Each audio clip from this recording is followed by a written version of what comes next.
warahmatullahi wabarakatuh. Alhamdulillah, ketemu kembali dengan Miss Ina untuk belajar matematika. Bagaimana kabarnya anak-anak Miss yang solih dan solihah?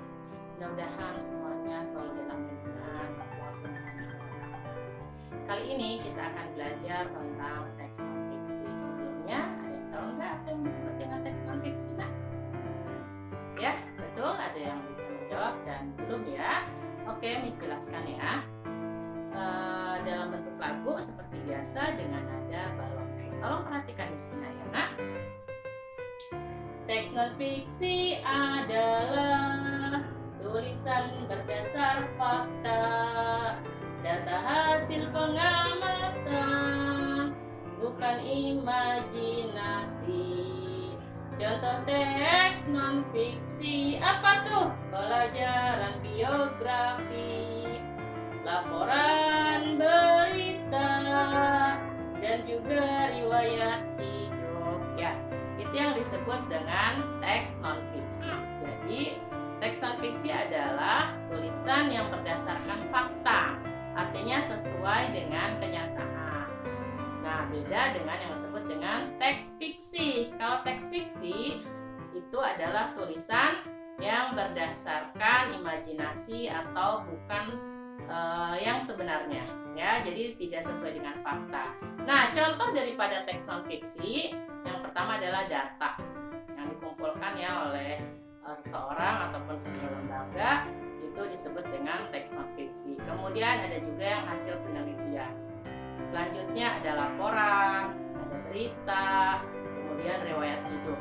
Nah, masuk ke dalamnya juga adalah pelajaran dan biografi.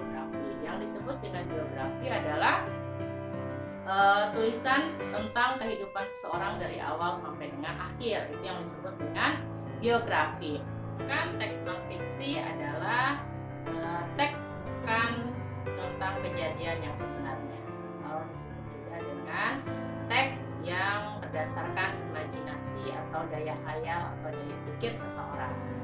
Seperti kalian ketahui, karena itu teks fiksi adalah kebalikan dari teks non fiksi. Contohnya adalah yang sering kalian dengar seperti dongeng, legenda, mite, ya, itu semuanya adalah contoh daripada teks fiksi. Selain itu, yang paling sering adalah cerita fabel. Fabel itu adalah cerita di mana tokohnya adalah hewan yang berperilaku atau bertindak seperti manusia, ya.